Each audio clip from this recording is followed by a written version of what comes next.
the pride of India, renowned Bharatnatyam artist of international fame, Miss Ragini Chandershekhar, and her team of renowned musicians, our distinguished guests from management, Dr. Urvashi Makkar, Director, IMS Ghaziabad, eminent guests, all treasured invitees, revered teachers, and of course, our enthusiastic fellow learners.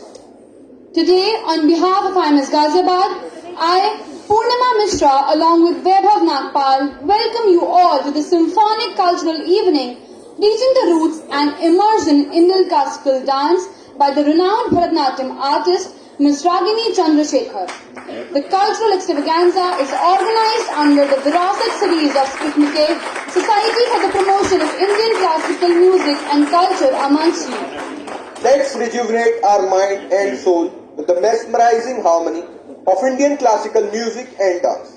Saraswati Mahabhage Vidya Kamla Lochane Vidya Rupe Vishalakshi Vidyam Dehi Namostute. इन्हीं शब्दों के साथ हम गणमान्य अतिथिगण से दीप प्रज्वलन के लिए आगे बढ़ने का सविनम्र अनुरोध करते हैं। सभी से हमारा निवेदन है कि वे देवी सरस्वती को श्रद्धांजलि अर्पित करने के लिए अपने स्थान पर खड़े हो जाएं।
Thank you, dignitaries. May the truth prevail. May the darkness of ignorance be swept away by the dawn of self-realization. Thank you once again. Hip hop संगीत के जमाने में हमारा परंपरागत भारतीय संगीत कहीं गुम होता दिख रहा है। नई पीढ़ी के युवाओं को कथक, भरतनाट्यम, ठुमरी इत्यादि अनजाने से नाम लगते हैं। नृत्य संगीत कला हमारी सभ्यता के वो अभिन्न अंग हैं जिनके माध्यम से हम अपनी अमूल्य सांस्कृतिक धरोहर को याद कर पाते हैं। भारत देश में कई ऐसे कलाकार हैं जो न सिर्फ इस सांस्कृतिक विरासत को सहेज के रख रहे हैं, अपितु वो हजारों लोगों को इससे जोड़ भी रहे हैं। In this direction, the cultural extravaganza reaching the roots and immersion of Indian classical dance, organized by IMS Ghaziabad in association with SPICMACAY, will be instrumental in imbibing Indian heritage and culture within the young minds and doing away the misconception that classical arts are difficult to understand. यतो हस्ता स्ततो दृष्टि, यतो दृष्टि स्ततो मना, यतो मना स्ततो भवा, यतो भवा स्ततो रसः. Where the hand is, eyes should follow there. Where the eyes is, the mind should be there. Where the mind is, there goes the expression, and where there is expression, there arises emotion. These words beautifully portray our eminent guest, Miss Ragini Chandershekhar. It is our privilege to introduce her.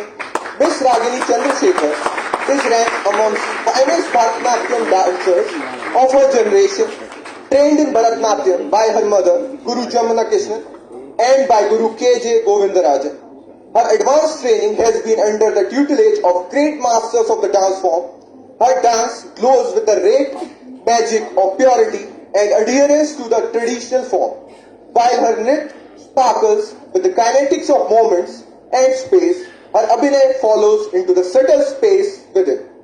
With a performance career of over 30 years, Miss Ragini is a senior and empaneled artist with SPICMACAY and has been performing at several prestigious educational institutions across the country, interacting with young minds and impacting them with the grandeur of the classical arts.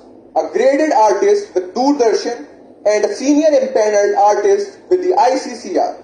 She has recently been placed as an outstanding Bharatnatyam artist by the Ministry of Culture for the Festivals of India held abroad. She has been the youngest performer to be invited by a theatre research organization, ARTA, in Paris to conduct month-long dance workshops. A film made on Miss Ragini's choreographic interpretation on the theme Cycle of Life was screened during the Francophonie Week in Luxembourg and drew rave response. Ragini ji has also played the lead role in Swayam that won critical acclaim at festivals worldwide. In recognition of her brilliant talent as a performing artist, she has been conferred with highly prestigious awards and the list is endless. A postgraduate in English literature from the prestigious Lady Shri Ram College for Women, she has been teaching Bharatnatyam for several years. As a grueling perfectionist, she has mentored and taught several of her disciples. A big round of applause for Ms. Ragini Chandershekhar, a renowned guest for today. We humbly request Shri Pramod Agarwal ji to present a sapling to Ms. Ragini Chandershekhar. Please sir, please ma'am. We also request Shri Rakesh Charya ji to present her with a token of gratitude. And we request Dr. Urvashi Makkar, Director of IMS Ghaziabad, to present her with a shawl.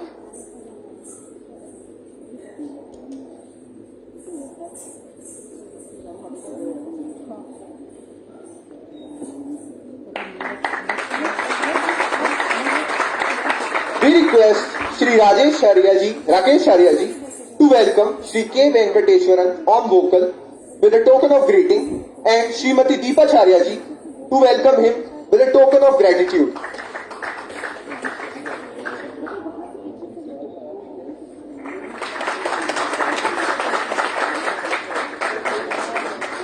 Please sir. We request Rakesh Charya ji to welcome Shri Venkateswaran on vocal with a token of greeting and Dr. Urvashi Makkar to welcome sir with a token of gratitude.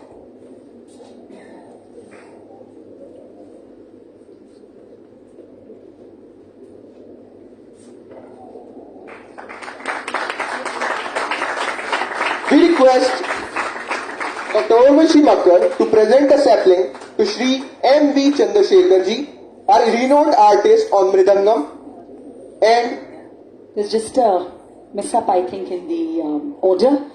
Shri S. Shankar on the Natuvangam. Sir, Vango.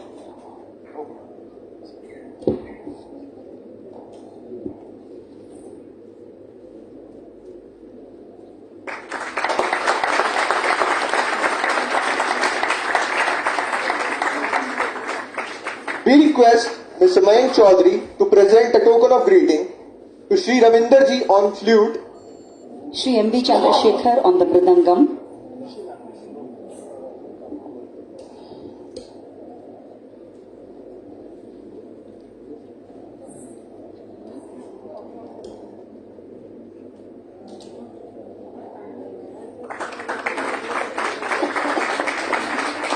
Accompanying us on the violin this afternoon is Shri V.S.K. Annadurai.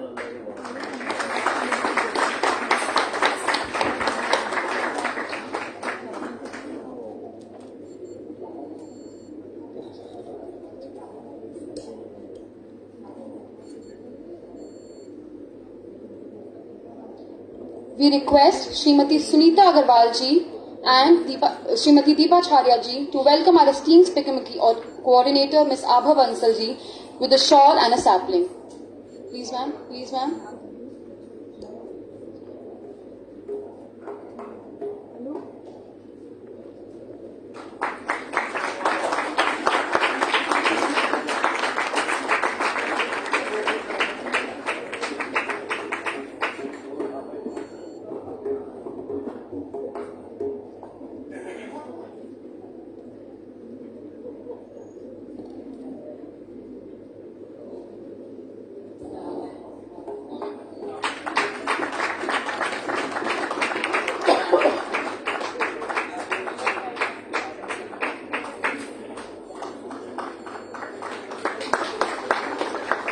We are honored by the presence of our eminent management members. We take the privilege to welcome them to our campus. A big round of applause for our chief guest, Shri Pramod Agarwal ji, Executive Council Member, IMS Society. May we request Dr. Urvashi to present the token of greeting to sir.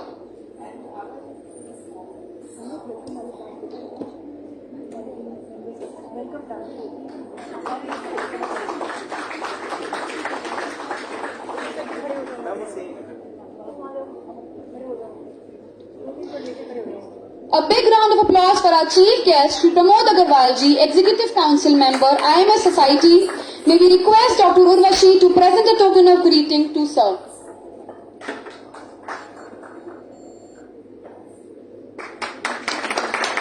We are honored by the gracious presence of our Presidential Speaker, Shri Rakesh Sharia ji, General Secretary, IMS Society. We request Dr. Urvashi to welcome sir with a token of greeting. Please ma'am, please sir. Thank you ma'am, thank you sir. We have amongst us Srimati Sunita Agrawal. A big round of applause for her. We request Dr. Urvashi to welcome her with a token of greeting.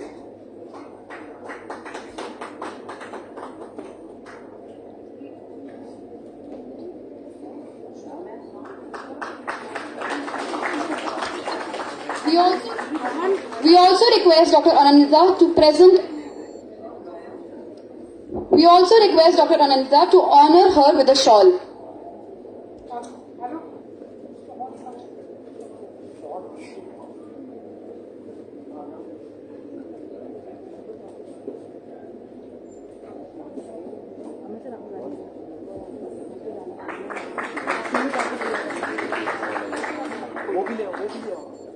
We are privileged to be joined by Srimati Deepa Charya ji. A big round of applause for her.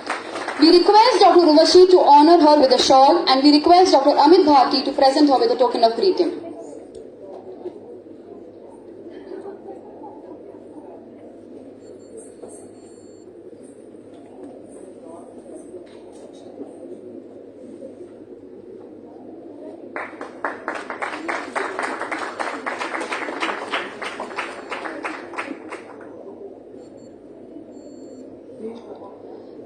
We are privileged to be joined by Srimati Deepa Charya ji.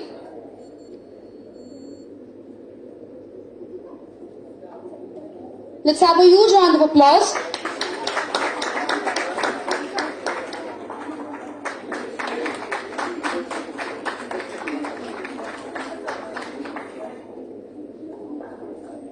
Thank you, dignitaries. We are privileged by your august presence in our campus. India is a land of diversities. These diversities have made the Indian culture a unique one. Like all other aspects of life,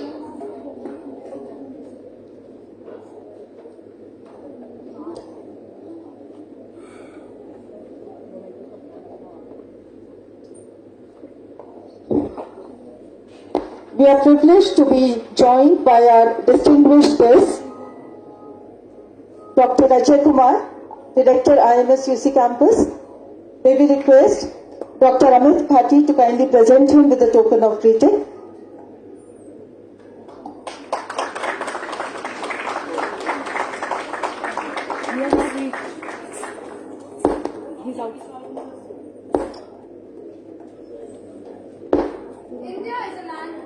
India is a land of diversities. These diversities have made the Indian culture a unique one. Like all other aspects of life, the dance forms of India are also varied and different. Indian classical dance has a distinct character that reflects the great culture and traditional heritage. Our mentors at IMS Ghaziabad believe that culture is our strength, and thus they have been promoting Indian culture and art forms through various platforms. We are fortunate to be flourishing under the transformational leadership of one such mentor, none other than Dr. Urvashi Makkar, Director, IMS Ghaziabad. A big round of applause for her. We request Dr. Lakshmi Pandey to present a token of greeting to Dr. Urvashi, the visionary guiding force behind this soulful evening.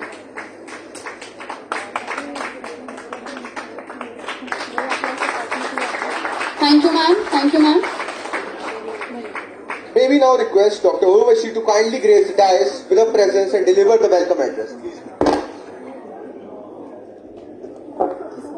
Very good afternoon to all of you. I know that we all are waiting with the anxiousness to see the performance of our star performer today. This is Ragini Chandershekhar ji.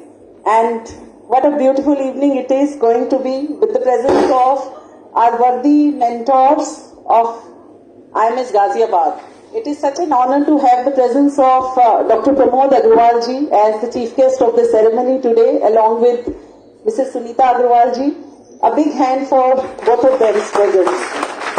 We are really privileged with the presence of Dr. Rakesh Chharia ji and Mrs. Deepa Chharia ji. Their presence definitely has made this evening more special. And a big hand for both of them. It has been a great day for us. Since morning we have listened to various experts in the international conference. So I'm sure that for the delegates it's a change and they are going to enjoy this performance. We are really welcoming all the delegates, our guests on dais, off dais, and of course Ms. Ragini Chandershekhar once again. I'll not be taking much time, but yes, this is such a privileged opportunity for the youngsters of IMS Ghaziabad to witness a performer of the international acclaim in our campus. So a big round of applause for Ragini ji, and let's have her performance to get started. Thank you very much, and with a lot of humility, I will be expecting my young team of the students sitting over here to maintain the dignity of the performance, give them the applaud whenever they deserve it, and definitely keeping into view the Indian heritage and cultural prosperity of our campus. I am sure that you will give them the best of the time as the wonderful audience. That's what I am expecting from all of you. Thank you very much. Once again, a big round for Ragini ji and the whole team who is going to accompany them. Thank you.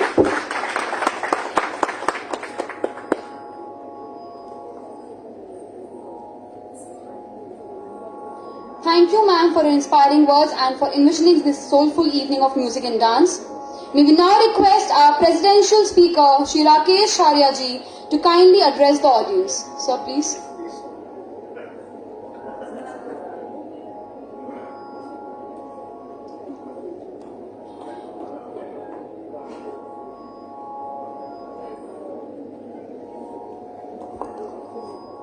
Dear all the guests, Ragini Chandershekhar ji, and dear students, although we are getting late, but thank you very much, Ragini ji, you have spared your time. And it's in today's time, it's a big demand among the young students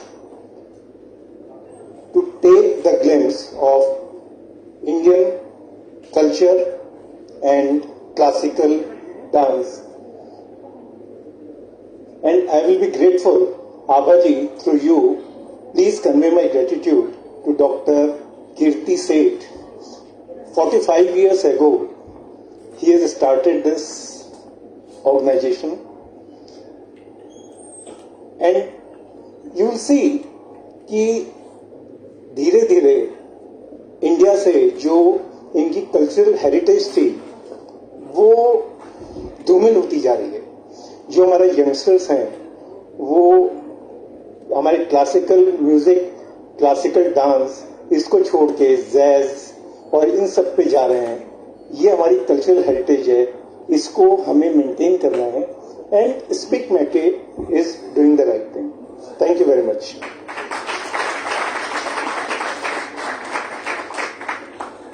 Thank you so much, sir, for your motivation and words.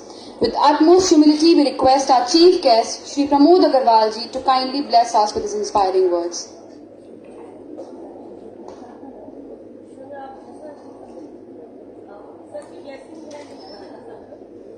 With utmost humility, may we now request our distinguished guest, Ms. Ragini Chandershekhar, the renowned Bharatnatyam dancer, and her team to grace us with their soulful performance.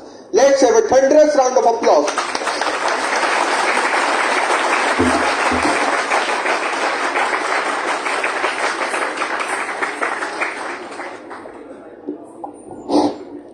Namaskar.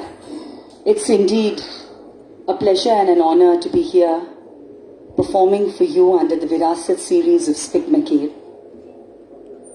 In this short lecture demonstration module, highlighting the beauty and the magnificence of a very ancient classical dance form, Bharatnatyam.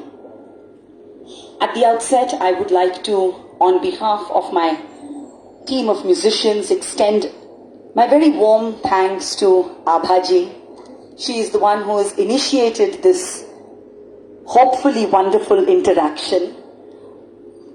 Urvashi ji here at IMS, the management of this wonderful institute, and Lakshmi ji in particular, who has been coordinating with us for the last couple of months.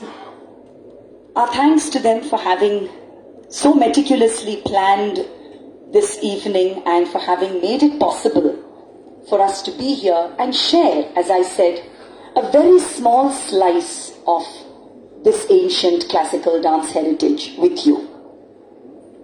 The objective of SPICMACAY, which is the Society for the Promotion of Indian Classical Music and Culture among Youth, is not to bring you full-fledged performances or evenings of music and dance, but it's to engage students, particularly the youth of the country, into these kind of intimate spaces and interactions with artists, and to understand, take back a little bit of this very, very grand classical heritage that we, each one of us, can be so proud of, because this is ours, it belongs to us.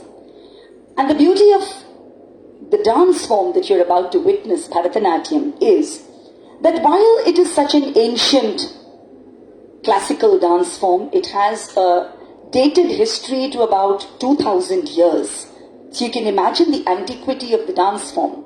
But when I say something is 2000 years old, you might immediately, sitting here in the 21st century in a management institute, wonder, why are we even watching this? Or what sense is this ancient art going to make to me? Can we just have silence here, please? Sorry? Yeah, thanks. What is the purpose of me viewing this art, or what is it that it can give to me as a product of modern education, as a product of a management education? But that is, you will soon realize, the beauty of our classical dance and music heritage is that while it is so ancient and has its roots in the temples and in our traditions and philosophy, the application of that is so contemporary, modern, and so it lends itself so easily to a modern mind, to a thinking mind. And that is why, as a practitioner of this dance form for now 4 decades, I've been dancing for 42 years and performing for the past 36 years. But as a practitioner of this dance form, every time I perform it, it could be in a sacrosanct studio space where I practice, or it could be in a temple, it could be on a stage in front of the audience. You always feel as an artist that you are so small as compared to the dance. So the dancer is always like that little speck, and the dance, the beauty of this dance, which has sort of held itself over so many centuries, is right there above you. It's like this huge banyan tree under which we as dancers, as practitioners, as seekers, just sort of try to grow. The dance form Bharatnatyam, I'm sure all of you at some point of time have heard it, seen it, watched it, because it's so readily available now thanks to the internet. It's one among the 8 classical dance styles of India and has its roots in the temple towns of southern India, in the southern state of Tamil Nadu. Several years back, rather several decades back, the dance used to only be performed by young girls who were known as Devadasis.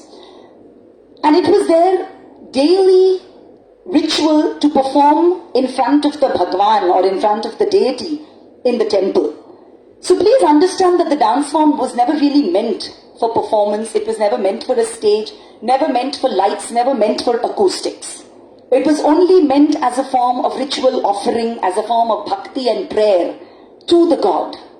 And something that you do every day as a form of nitya seva, and in this case, nritya seva, has to be obviously steeped in devotion or bhakti.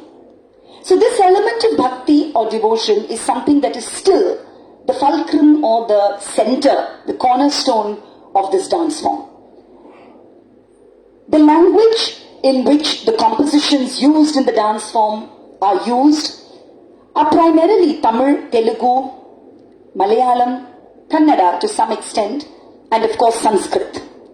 So since the dance form grew in the temple towns of South India and in Tamil Nadu, the primary language used for transmission, even when you teach, or even some of the words that are used technically, all comes from Tamil. But yet again, the beauty of dance is when dance begins to have a language of its own. You don't need to understand Tamil or Telugu, or you don't need to speak Tamil Telugu to understand what is going to happen on stage here today. Because dance and music in our Indian cultural consciousness has, as I said, a language which goes beyond the spoken word, which goes beyond what you hear or which area you belong to, or are you Marathi or Gujarati or whatever. No. The dance itself, in fact, I was just thinking about it when I entered your campus, is that as students of management, you might wonder or you might think that pursuing any art form is only meant for those who study humanities and other kinds of subjects which really don't have a very scientific, if I may say, application. But you couldn't be further from the truth, because you can't find a more technical, scientific dance form as Bharatnatyam. Whether it's in the way we move our body, whether it is in the way we have to learn as students, or whether it is in the way we ultimately execute, perform and ideate, at every step you realize that the gurus who passed on this beautiful dance heritage to us, the great dancers in the past, have codified the dance so beautifully that you can't find anything more scientific, more logical and more symmetrical than Bharatnatyam. We only write with our right hand. Like some of us write with our right, some write with their left. And I think very, very few percentage of us are ambidextrous, where we can use both hands. But a Bharatnatyam dancer is constantly ambidextrous. You have to use both sides of the body. And I don't know the right word. Ambidextrous is when you use both hands. But what do you call those who use both feet? You have to be equally comfortable using the right as well as the left side of your body. So just imagine an ancient dance form which understood the human body so well. Because if you look at it, God has given everything to us in twos, except one brain and one heart. You don't have two brains. And yet in your brain they say there's a left side and there is a right side. One is the more creative and one, of course, is the more analytical and the logical part of your brain. But when you perform or when you learn Bharatnatyam, simultaneously you have to apply both. And unconsciously, you can't say, oh, now I'm doing something technical. Okay, let me apply the technical side of my brain. Or now I'm doing something emotive or more emotional. I'm doing a piece of poetry which I have to express. Okay, let me use the side of the brain which I use for creative expression. No. That mixing of the two is extremely seamless, and it has to be very seamless for a dance practitioner. The word Bharatnatyam itself is a coming together of three words, rather syllables taken from three words, bhava, raga and tala, which is emotion, bhava, raga, which is music, and tala or rhythm. And these three aspects, emotion, music and rhythm, comes together extremely scientifically, extremely, it builds up so beautifully in the Bharatnatyam margam, the margam or the repertoire as we call it, just as the way, you have a course, you have a syllabus when you enter college. that this is what is going to be taught in first semester, this is going to be taught in second semester, this is paper 1, this is paper 2. And luckily for you, at the end of 18 months or 24 months, the course or the syllabus is over. But the learning for a dancer never ends. Because the course only after you finish the basic syllabus, it only keeps getting more advanced, both laterally and also it becomes wider. So your scope of exploring the margam just becomes deeper and wider. I don't want to scare you with too much of technical things, but I think rather it will become easier if you start watching dance. And that's going to be the endeavor, is for you to take back something which you see and which is going to impact you, hopefully. So we're going to begin this presentation with a Pushpanjali. The word Pushpanjali is very suggestive. It's a word culled from Sanskrit. Pushpon ki Anjali. It's a symbolic offering of flowers.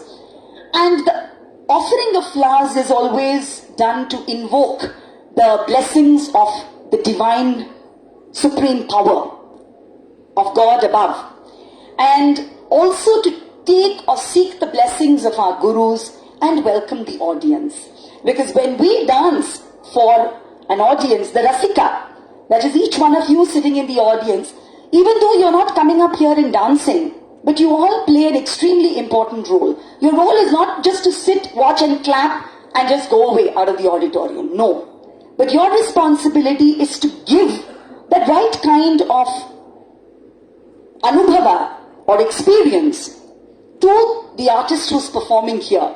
In turn, that gets churned up when we ideate and perform here, because most of what we dance is not practiced. It's a choreography, but it's not that we have practiced it 100 times with our musicians and we now know exactly what's happening. There is a lot of interaction and there is a lot of gap or area for creative merging, scope, expression.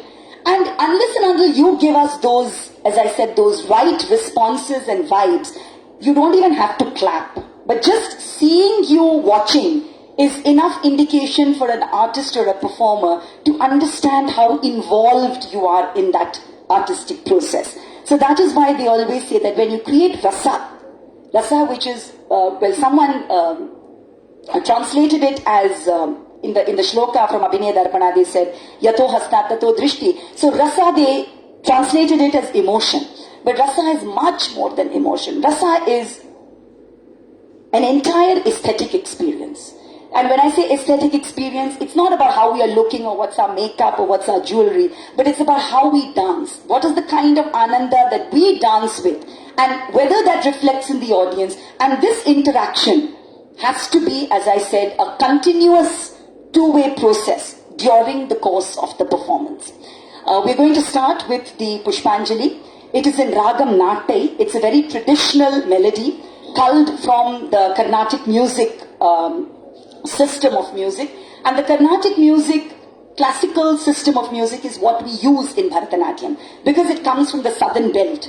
So obviously the music, the language, the costuming, the instruments which are used, everything has an extremely southern India feel to it. So the Pushpanjali in Ragam Natai, set to Aditalam, it's a cycle of 8 beats.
ತಗದಿನ ಕುಂದಲಿ ತಗದೆ ತಗದಲಿದ ಜೋಳುದ ತಗದಿನ ಕುಂದಲಿ ತಗದೆ ತಗದಲಿದ ಜೋಳುದ ತಗದಿನ ಕುಂದಲಿ ತಗದೆ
ತಗದಲಿದ ಜೋಳುದ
Bharatnatyam repertoire or margam, the progression of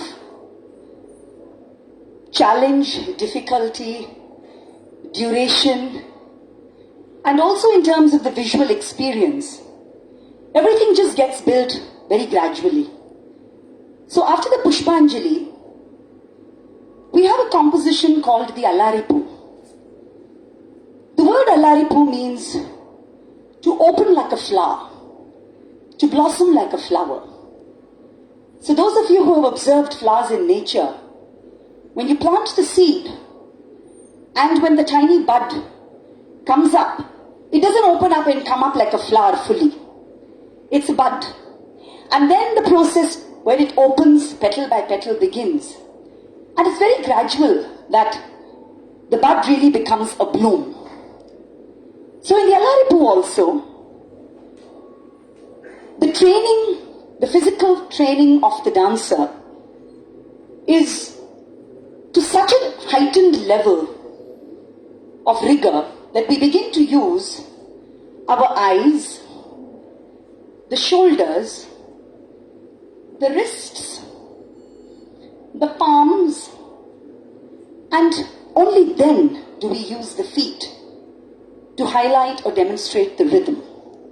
So all these minor limbs of our body, some of us don't even know that we have body parts like neck and eyes and wrist, elbows, which God has given us. We only know hands and feet. But in between this, there is so much which as dancers we are taught and trained to use them individually. And how do we use them? Not just to move randomly, but to use them in the rhythm or the tal of the Allaripu, in which the composition is set. So today's Allaripu, which I will present, is in a rhythmic cycle of 7 beats, known as Misram.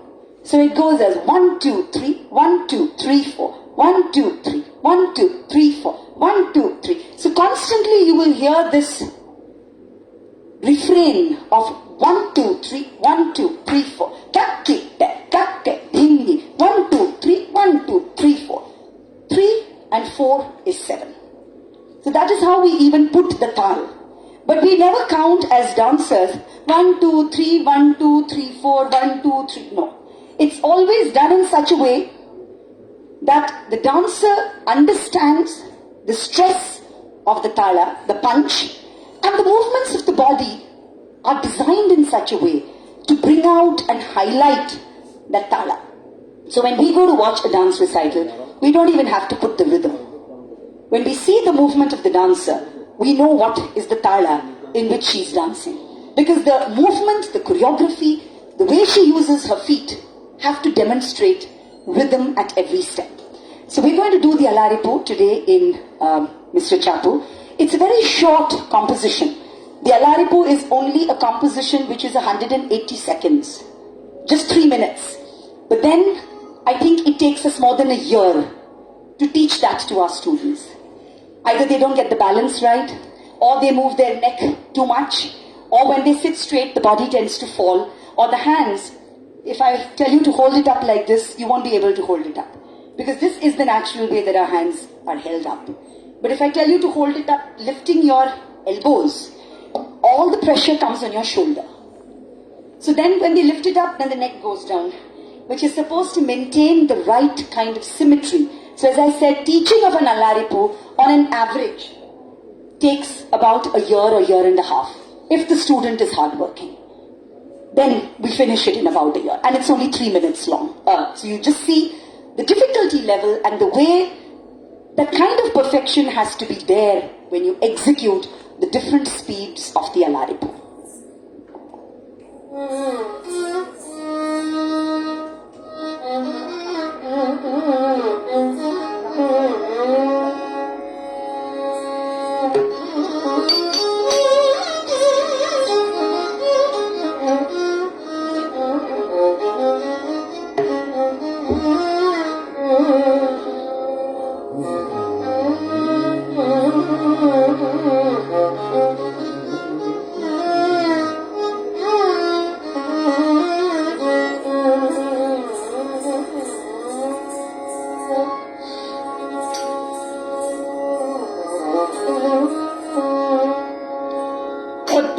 yeah, tayyum da, tattam, takata takata tay, yeah, tayyum da, tattam, takata takata lakadum, takata takata dum tam, de tam, takata day, da day, takata tam, de tam, takata takata day, da day, takata takata, de tam, takata takata day, takata takata, de tam, takata takata day, takata takata, de tam, takata takata day, takata takata, de tam, takata takata day, takata takata, tida, takata takata day, tade, takata takata, tida, takata takata day, tade, takata takata, tida, takata takata day, tade, takata takata, tida, takata takata day, tade, takata takata,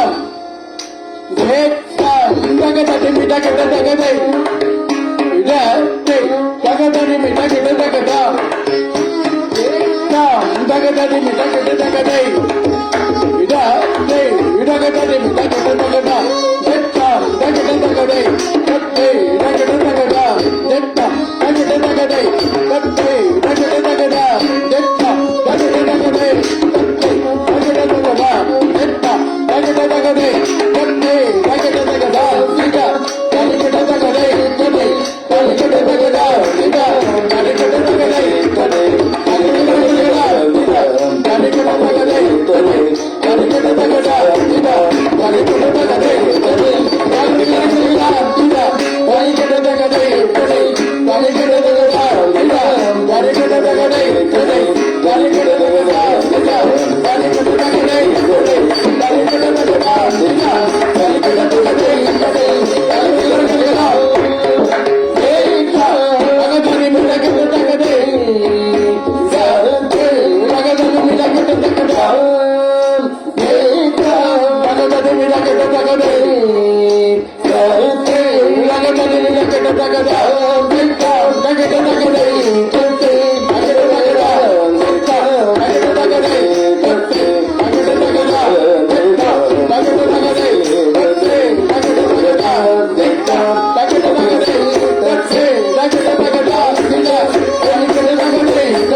I next want to give you an experience of Abhinay, which when you translate it very loosely, means the art of expression. How do we express poetry or the given text that we use? Using our face, eyes, and of course the hasta mudras or the hand gestures. The words that you heard in the first two compositions were just bowls. They're just words which really don't have any kind of meaning or significance. They've only been used like tam, takadhina, takuntari, takadai. There is no meaning for tam, takadhina. So please don't go to a Tamil dictionary and start searching for meanings, because there is no meaning for those words. It's only syllable placement to give a structure to that rhythmic composition and to make the music attractive. Because we can't use 1, 2, 3, 4, 5, 6, 7, 8 when we are dancing. So we use these syllables in a very beautiful manner, strung to music and rhythm, to give a shape or a framework to that musical composition. The same is not true when we do abhinay. Because when we do abhinay, every single word that you hear has meaning. It has a significance. I told you in the beginning that most of our compositions are from the southern belt, in either Tamil, Telugu or Sanskrit. We do use some compositions in Kannada and Malayalam as well. However, my mother and guru, because she resided in Delhi, way back in the early 80s, after dancing traditional items in the Bharatnatyam repertoire for almost about 15, 20 years, felt that why, like Kathak dancers whose poetry, when they use the poetry, it just becomes so much accessible and understandable to audiences in the north who don't know South Indian languages. So why can we not try doing the same with Bharatanatyam? Why not use alternate poetry and use that into the technique or idiom of Bharatanatyam? So while the technique that you see is going to be classical Bharatanatyam, we have taken up a composition of the poet Kabir. I'm sure at some point of time you have all heard and have had to memorize in school the dohas of Kabir, way back in 8th and 9th, which students at that point would find very boring. But his poetry, in the current scenario that we live in a world that is always being fraught with tension, war, differences, intolerance, his poetry is a marvelous example of bringing together humanity. Bringing together humanity in a very subtle manner, because he never believed in God. So Kabir's poetry is nirguna, as opposed to Surdas ji, which is sagun, where there is Krishna in front of him, or Tulsidas ji, where there is the Ram in front of him. But Kabir had no God. For him, it was just, when he says Ram, it doesn't mean Ram with the bow and arrow. Ram is just a name that he has given to his God. So when we say, so mere Ram, kabe ghar ghar aave, it is not Ram standing there, the way you and I like to visualize Rama. In this composition, it's something that, appeals to, audiences everywhere. I've danced it in Spain, in France, and people can just relate to his poetry so beautifully, because Kabir says in this, Mohi tohi lagi, kaise chhoote, lagi lagan kaise chhoote. The word lagan has been so beautifully used, where Kabir says, how can this bond that you and I have, oh God, how can it break? ये कैसे छूट सकता है? ये जो लगन लगी है हमारे बीच में, how can it break? So see the poet, that's all the poetic line says. But the art of abhinaya is taught in such a way that we have to infuse the line of poetry with multiple interpretations. So we say, mohi tohi, between me and you. Now see, every hand gesture that I use will, as with the word, it'll start having a meaning. Whereas when I use so many hand gestures in the first two compositions, it was only to beautify my movement. It was only to attract your attention to the beauty of my arms and to make you watch my technique. But now it's not about making you watch the technique. Of course, abhinaya does have technique. I'd be wrong to say that it doesn't. But when I say mohi tohi, it's not about whether I've stretched out my hand or whether it's in line, but am I able to bring out that interpretation of me and you, lagana, this bond that we have of togetherness. How can it break? This bond that we have. is here to stay eternally. Now, every hand gesture used in Bharatnatyam has meaning. There is a code, it's a dictionary that you have to follow. So what is the meaning of this? What is the meaning of this? And no point in doing.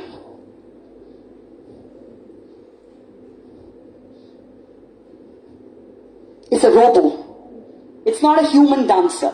Only when I say, Mohito hi lagi, only when the face speaks will you understand what am I trying to say. So our gurus in Abhinaya never even stood up and danced. She would just sit in one corner of her room and sometimes just work with the face. So you have to get your face moving, which again takes a couple of years, because little children, when they come to us, either some of them are very, very expressive and extroverted, but more the generations that are coming are highly introverted. Because everybody tells, even the mothers and fathers want everything to be perfect. Everything has to be 100%. In dance, there's no 100%. I don't even think you get to it when you are 80 years old. Because you're all the time you're improving. So there can never be 100% right in your expression. No. Or in the way you keep your hands. And because of that fear of not getting that 100%, students hesitate. I've seen little children. I remember myself very clearly when I was 7 and 8. Or when I watch videos, I can't even imagine that that's an 8-year-old dancing. Because one was just so uninhibited. And now, this generation is full of inhibitions. Am I right? Am I wrong? Somebody's watching me. What if I'm not doing it correctly? As I said, there's nothing like incorrect. You have to let yourself go and express. In the composition, Kabir has very beautifully used 3 analogies to describe this relationship that he shares with his beloved. One is that of the lotus and the water. Just as the way they are inseparable, so is it with you and me. The chakora bird and the moon. The chakora bird which only keeps watching the moon. Similarly, you are the master, O God, and I am your humble servant. Just as you are the mighty ocean, I am but just a tiny river which is waiting to merge with the divine. So when I give these dialogues and stand and say with the mic, you all understand. But the challenge is when the dancer, without the use, of course we don't have a microphone tucked, but when we just do the abhinaya, is it reaching out to the audience? That is what we are going to see. And that's it's always a test for the dancer, whether the abhinaya has reached out to her audience or not. So this composition of the poet Kabir.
तो ही लगे कैसे छूटे लागी लगन कैसे छूटे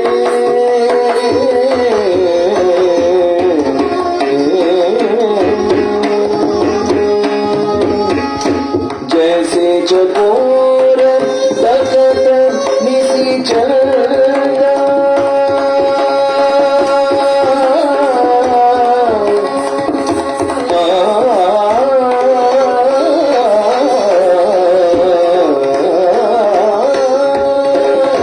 जैसे चकोर तकत निसी चलता जैसे चकोर तकत निसी चलता ऐसे तुम साहब हम बंदा ऐसे तुम साहब हम बंदा लगन कैसे मोगी तो ही लगे कैसे छूटे लागी लगन कैसे छूटे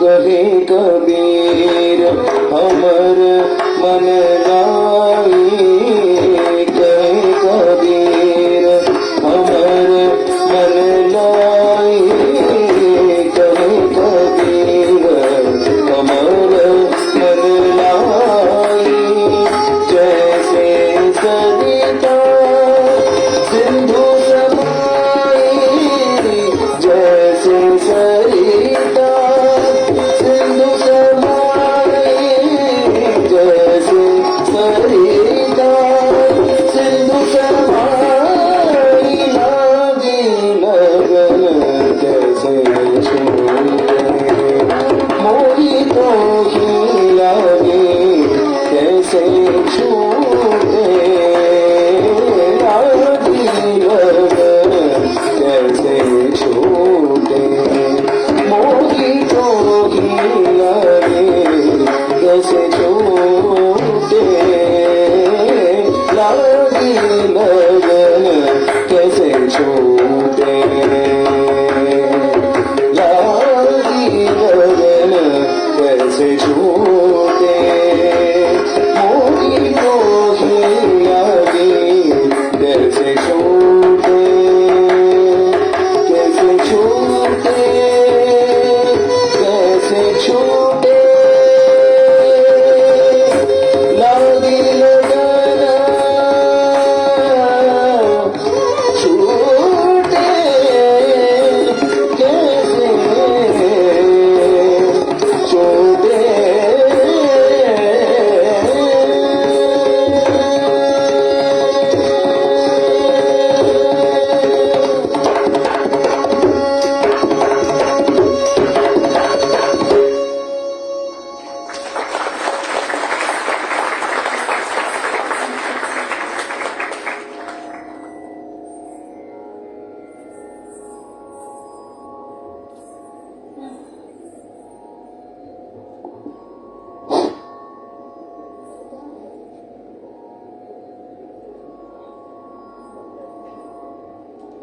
I'm going to conclude this afternoon's presentation with an excerpt from a larger piece, which is the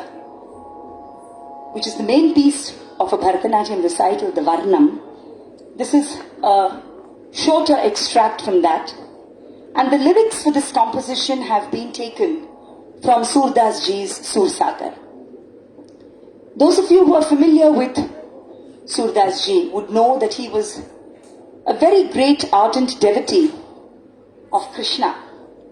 His beloved Ishtadevata was Krishna, and a lot of his poetry was on the Bala Leelas of Krishna.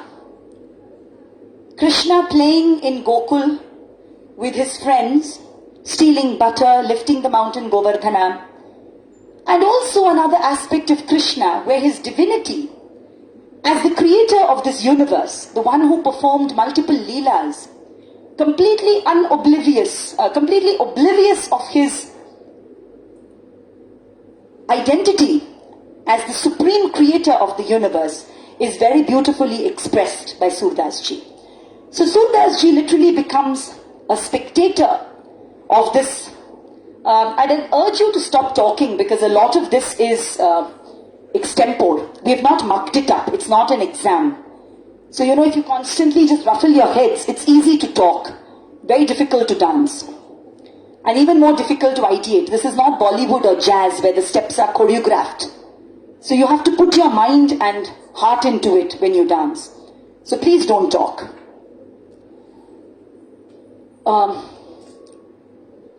It just breaks the flow. So I was talking about his poetry where he describes this divinity of Krishna is extremely soul-stirring because as an audience and as the reader, we know that it is the little child who steals butter who is also the creator of the universe. In this segment of the Varnam, the lines of poetry are very easy to understand. Prabhu tum deenake dukha harana. Exquisitely written by the poet, comprising of just 5 words. But when we talk about Prabhu tum deenake dukha harana, I think each one of us who is in this tumultuous ocean of life where we face our ups and downs every day, we almost feel as if it's being written for us.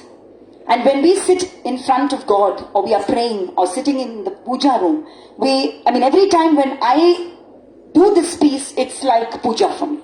It's like meditation. I don't have to separately go and sit in the puja room and say my prayers. This piece is prayer. And you will know why. The second line of poetry is where the poet says, Samadarasi hai nama tiharu. The poet refers to Krishna as Samadarasi. Why? Because he looks at all his devotees equally, with the same degree of compassion and love. And the next line has been so beautifully crafted, where the little episode of Krishna running out to meet his poor Brahmin friend Sudama. I think we all know that. And we only think of poor Krishna and Sudama on Friendship Day, when there are these memes or these little messages that get circulated that thank you for being a friend like Krishna or thank you for being a friend like Sudama. And the rest of the 364 days we happily forget who that poor Sudama was or what was that relationship all about. But here was Krishna, king of Mathura, being visited by his friend who is a very poor Brahmin. You know that story, all of you know. And Krishna immediately, Sudama really hesitates to go in because he's standing outside the palace of the king. And what does he have with him? Just a little bundle of puffed rice. He's so poor, he hasn't carried any gift for the king. He just goes with the confidence that he's my old childhood friend. He will know who I am. He will recognize me. And Krishna runs out with the same kind of love and affection, not thinking whether Sudama is poor or rich or the fact that he's the king, washes the feet of Sudama because that is our tradition where the guest is treated as God. Washes his feet and then looks out that what is this thing that my friend is hiding? Pulls it out, looks at it very excitedly, doesn't look and say, what kind of a gift have you brought for me? Why didn't you go to the market and get me something better? I don't want to eat puffed rice. And with the same delight that he ate when they were childhood friends, Krishna partakes of that offering which Sudama gives, which again brings us to something that is taught to us every time in our Hindu philosophy, that you don't have to go to God and make a huge expensive offering for him to listen to you. If you go with a pure heart, and you all know what happens when Sudama goes back home, there's a complete transformation, even though Sudama doesn't utter a word about what is his condition to his friend. But when he goes back, he sees his wife wearing expensive clothes, the most beautiful jewelry, a 3-floored house standing there, children dressed so beautifully, lot of wealth. And then he realizes that he didn't even have to say anything to his friend. And the divine understands when you approach him with as I said, with a pure conscience and a pure heart. The last segment of Krishna protecting his devotees, Deenake Dukha Harana, is the very often seen episode of Draupadi's Vastraharana, where Draupadi is being disrobed in the court of the evil Kauravas, and she is a devotee of Krishna, calls out first of course to all the courtiers, and even her husbands, the Panchapandavas, are tongue-tied. They can't do anything because they have lost Draupadi in the game of dice. And she has no other person to call out to but her beloved Krishna. And Krishna immediately hears that, and no prizes for guessing what happens after that. We have seen it being dramatized in theatre, in movie, in serials, so you all know what happens. But when we do it in Bharatnatyam, or when we do it in any classical dance form, we have to maintain the sattvika quality of the dance form. We can't get over theatrical, because this is not theatre. So the kind of abhinaya must have subtlety. It must have the kind of the bhakti quality which is very much part and parcel of the dance. It can't get dramatically exaggerated, because that is not what abhinaya in Bharatanatyam is. So this is of course just a message to those people who now of course with the invasion of the internet, there's so much of classical dance, a lot of kind of content being posted on the YouTube being called classical, but that's not classical. So you have the people, dancing Devi during the Navaratris with the tongue sticking out as Kali. You can't ever do that in classical dance. So a lot of times when I go as judges even for college events, I feel they've done a classical piece and Devi is with her tongue sticking out. You can't do that. Because as I said, the sattvika element, or that element of propriety and what we call, what is uchit, where, that you must all the time maintain it. So we're doing this excerpt of the Varnam, and what is interesting about the format of this part of the Varnam is that you have notes of this rag, which is Yaman. The composition is in rag Yaman, and the corresponding lyrics are like sort of drawn on top of those notes. So the notes form like a kind of a stencil, and then the lyrics are what you darken the stencil with. So you'll be able to figure out that whatever Venkateswaranji is singing in the words will be exactly the same as what he would have sung as the notes. So please watch this, as I said, with the same amount of bhakti that we bring into the piece. Excerpt of the Varnam in Ragam Yaman.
Yeah.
समदर्शी है नाम तिहारो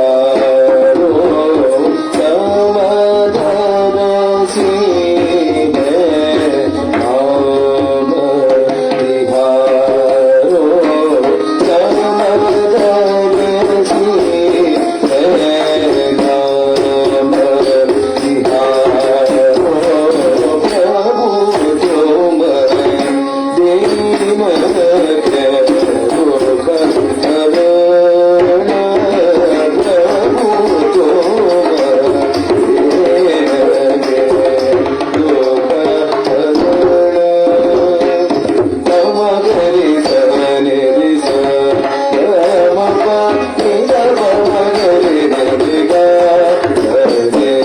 तमगरि सवनि दिस तमगरि दिगा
Wow, it was indeed a mesmerizing performance.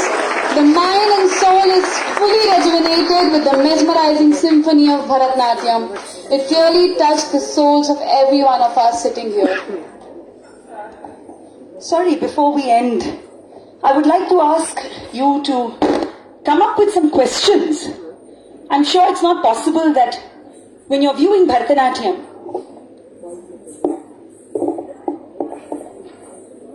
you would have understood everything. You did? Good. For those who did not, any questions that you have either regarding the origin, as I said, there are no questions which are right or wrong. All questions should be asked. And the endeavor, the purpose, the objective of these lecture demonstration modules of SPICMACAY is to, bring in that kind of curiosity in the minds of students, which is only possible in this intimate kind of a gathering and not in a performance where we just perform and leave. So please make use of this and ask questions. Maybe for a change, the teachers should start first. Yes, ma'am. Yeah, maybe we can have a mic, yes. So first of all, Ragini ji, such an performance which is really a soul-stirring performance. So the first thought came to my mind after watching this performance, what's the right age to learn Bharatnatyam? So, well, I can say an appropriate age, but, recently I've been getting students even in their 30s, mid-30s, late 30s, women who are very, very, very enthusiastic, women who have joined with their daughters. So daughters are 6, the women are 34. And one of my students has a goal to do her Arangetram before she touches 40. So that's there on her bucket list. But I would say a right age would be anywhere between 7 and 8, not before that. Before that, only if there is the atmosphere of dance in the house. But otherwise, physically, 7 or 8, where they can understand right, left, front, back, where they have control over their body, because the position of dance is this, Now we don't walk like this, we don't move like this, we only dance like this. So this is a very difficult posture to get and perfect. And it's a complete myth that those who practice Bharatanatyam don't become tall. Those who practice Bharatanatyam have big hips. I've heard this many times.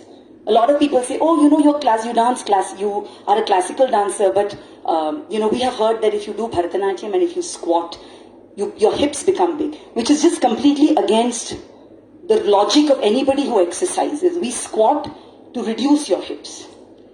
And your height is something that's genetic and because of so many other factors. Not if you practice Bharatanatyam or you learn Bharatanatyam, you don't become tall. Nothing like that. So an ideal age would be about 7 or 8. But I think if you have the passion, we have many who join when they're about 14, 15. And when they join when they're 14, 15, it's their decision. When they're 7 or 8, the mothers push them. Very few times is it that children really come. Mothers bring the kids to class because it's either their long lost dream that they wanted to dance or they want to see their child dancing. And the glamour of the dance is something that's very, very attractive. But believe me, none of this is there in the practice room. We don't dance wearing the costume. We don't dance even wearing the ghungroos. Unlike Kathak, the practice takes place with the ghungroos. We never wear. So my mother started learning how to dance when she was 26. Can you believe it? She was a professor of economics at the Delhi University. And she went to her dance guru with my older sister who was 2 years old. And so much so the guru thought that the dance lessons were for the child. Because in those days, 1970, nobody who was 26 would come and start learning how to dance. So Guruji said, "Bahut chota," in his broken Hindi. He was from the south. So he was teaching in Delhi and he said, "Bahut chota, nahi sikha sakte." So my mother said, "Nahi, uski liye nahi, mere liye, for me." And then he said, "No, I don't have time to revise your old items." Because again, it was a practice that girls would learn in Tamil Nadu. And then once they would get married, they would shift to the north or whatever. So he thought maybe Mummy was also part of that. Little did he realize that she was an absolute fresher. And then again, everybody in the family also thought maybe she'll just learn it for a couple of months like a kind of hobby and then give it up.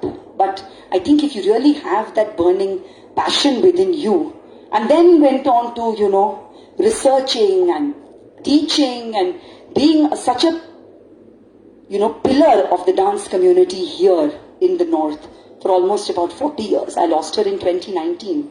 But her contribution to dance, bringing poetry of North Indian poets like Meera, Surdas, Vidyapati, Kabir, Tulsidas ji, incorporating them, integrating them into the margam or the framework of Bharatnatyam is an unparalleled contribution to the dance form.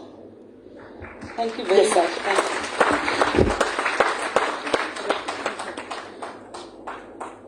Yes, ma'am. Yeah, I just wanted to know, like you said in the beginning, it is all scientific. How is it so?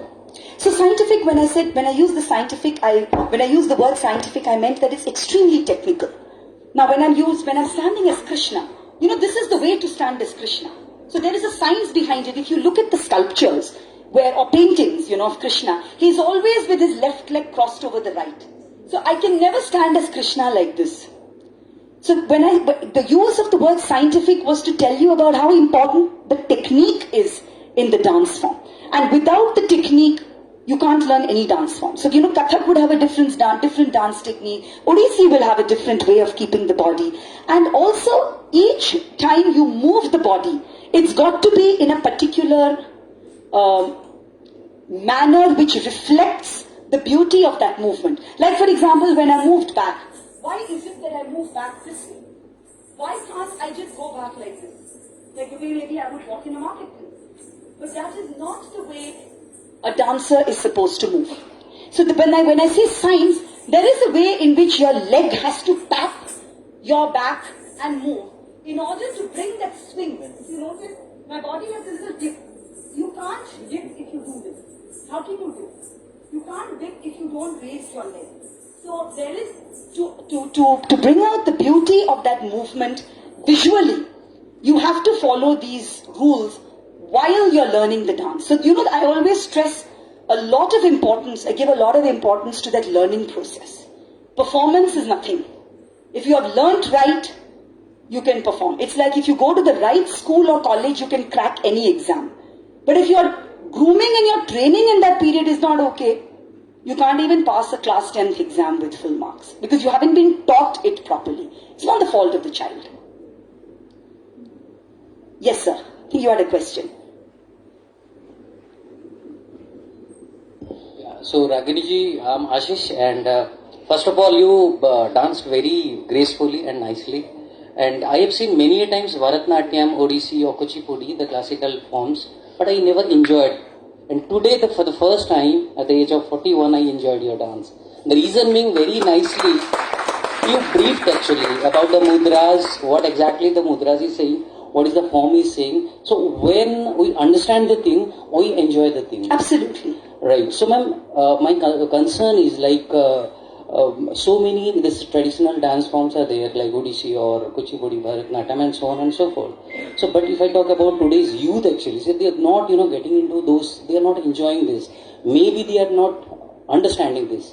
So what can be done? Like thank you to SPICMACAY that these kind of activities are making them understand this tradition and culture. So what can be done more to rejuvenate or shape this culture or tradition? So how to get these youngsters more into this tradition and culture rather than getting into jazz or the Western form? So this is it's a very pertinent question that you have raised. And there is this English saying, there's a proverb which says, one can take the horse to the water, but 20 can't make it drink. You can only take the horse to the water. You can't bend its head down and make it drink the water. So endeavors like SPICMACAY are absolutely priceless in this direction, where not only are they bringing artists to you, but literally they are making you bend your head and drink that water. After that also, if students are not going to partake of that experience, then either the only alternative is to expose them to more. And as I said, now with internet and everything, social media flooded with equal amount of, I wouldn't say that there's no exposure to classical dance in the social media. It may not be that prominent and we may not always be trending, but there is a lot of content for good good classical dance or good classical music on the internet. Much, much more than what it was, say, even 5-7 years back, where you had to physically walk to an auditorium, drive down to an auditorium and watch a performance. Of course, that experience of watching it live is unparalleled. But having said that, I think families, parents, grandparents, we have a huge responsibility in inculcating that artistic sensibility and that artistic appreciation in our youngsters. You know, our sons and daughters need not become musicians or dancers. But it's important that when they watch a performance of classical music or there's a classical dance performance even coming on television, you don't flip the channel. That's the idea. The idea is not that you all step out from here and go and start seeking a dance teacher and learn. Some of you may do it, some of you may not, which is perfectly okay. But if you bring to your own professions, it could be, you could be a professor, you could be a doctor, you could be a engineer. If you bring that spark of creativity, if you bring that spark of tolerance, if you bring that spark of excellence, because in classical dance, the main thing that is the cornerstone of every classical dance when we learn it is to always strive for excellence. And mind you that excellence is highly elusive. You never reach it. Till the time you go to the grave, you don't reach it. In management and engineering, you have that 99%. Once you hit that, you can't go above it. You're just fabulous. But in dance, you never hit that 99%, which for some becomes frustrating, and that is why there are many dropouts. They start off and they wonder, oh, I've been learning for 5-6 years. Why isn't my daughter still up on stage? Oh, you know, my child learned for a long time. How long? 7 months. And we are like, it takes me 1 year to teach Allaripu. Then what is 7 months in that? So, patience.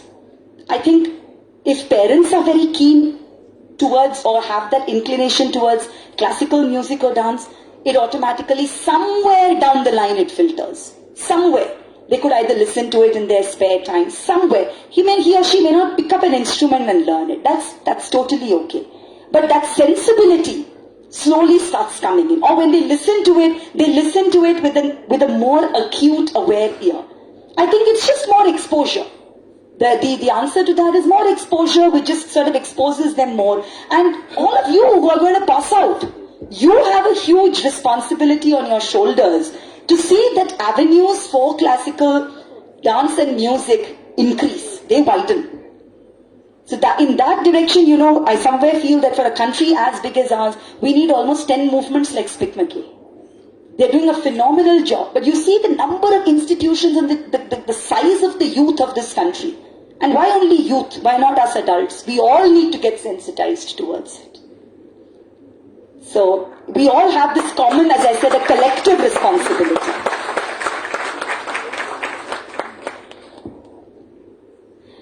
So I once again want to just introduce this wonderful, sorry, you have a question, sir? Yes. So ma'am, in starting you have very pertinently said that when this particular dance form focuses on being ambidextrous, right, using both right brain and left brain, and also it has been known in public that someone who dances, their control on mind is very strong, right? So in terms of management education, where we are trying to focus on being creative and being innovation, so what's your take on associating with the institutes to introduce some kind of form as a part of curriculum where new education policy is also saying that any management education or other BTech or technical education can introduce liberal arts into it? I think that's really going to be a great step. It's a very, very positive and a very, very notable step in the direction of expanding your horizons in terms of training and education. Because otherwise management training or any kind of a degree training is very, very straitjacketed. It's not just management. Like I'm myself a postgraduate in literature. But of course a subject like literature allows you to open your boundaries and think. But technical subjects like maybe an engineering degree or a management degree is pretty much codified. So we seldom have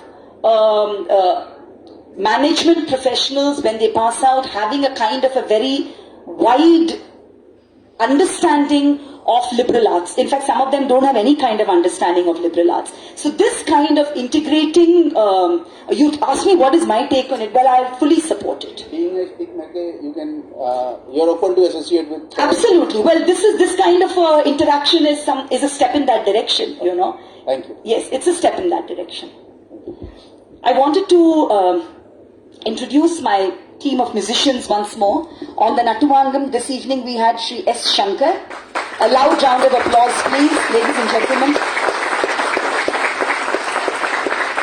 On the vocals accompanying me was Shri K. Venkateshwaran.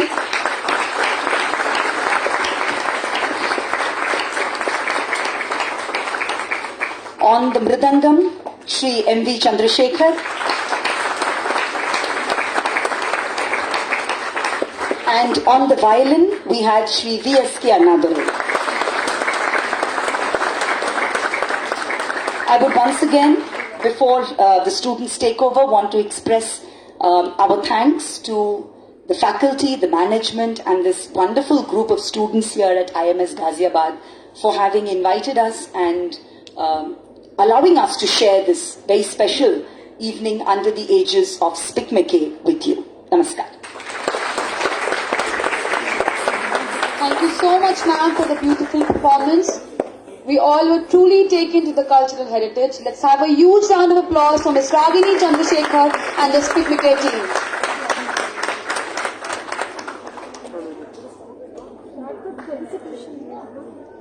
Dear all, we will now be having the felicitation ceremony. We request our mentors, Shri Pramod Agarwal ji, Shri Rakesh Charya ji, and Dr. Urvashi Makkar to join us on the dais. We will be starting with the winners of the Best Paper Awards for different technical tracks held today.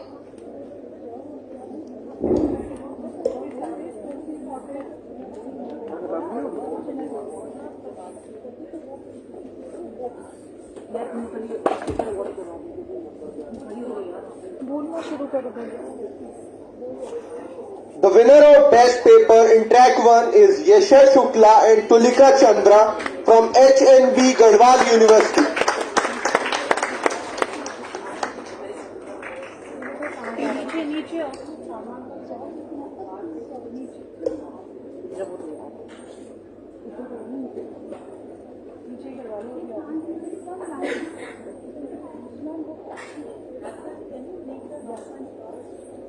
The winners for Track 2 is Dr. Girish Garg from Galgotia University. From Track 4, Abhishek Sahu. And from Track 5, it's Nitin Jha. May we request to please come fast.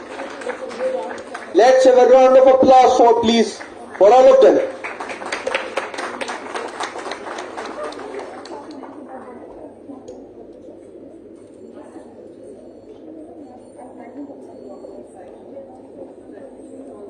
The winners of Track 1, Yasha Shukla and Tulika Chandra. The winners of Track 2, Dr. Girish Garg. The winners of Track 3, Abhishek Sahu. And the winner of Track 4, Nitin Gunjan. Nitin Jha.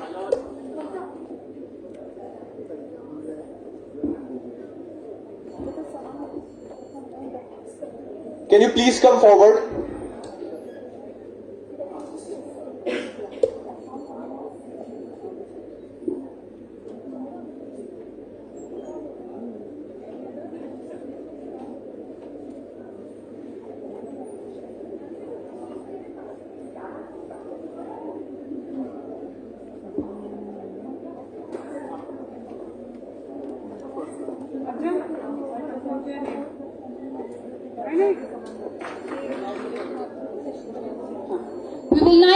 We will now like to honor our esteemed session chairperson and co-chairperson for the different tracks. Dr. Vinod Charya from Christ University, Dr. Sonali P. Banerjee from Amity Business School, Dr. Prateek Gupta from KIT Ghaziabad, Dr. Kamini Bhutani from Bharati College, University of Delhi. Let's have a huge round of applause for them.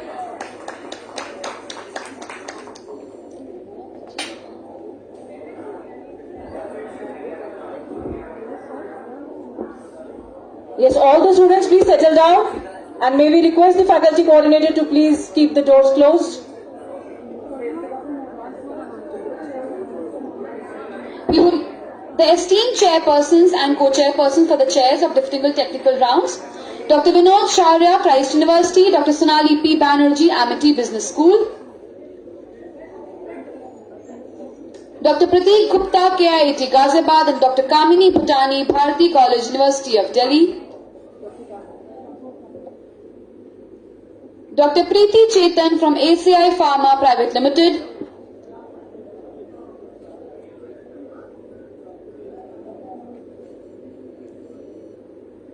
Dr. Hemant Ahuja from Ajay Kumar Garg Institute, Ghaziabad,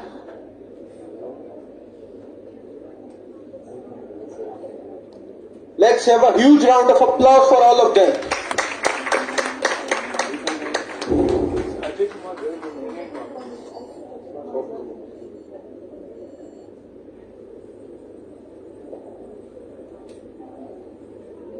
Dr. Hemant Ahuja from Ajay Kumar Garg Engineering College, Ghaziabad, and Dr. Amarjeet Singh from SRCC University of Delhi. Let's have a huge round of applause for all of them.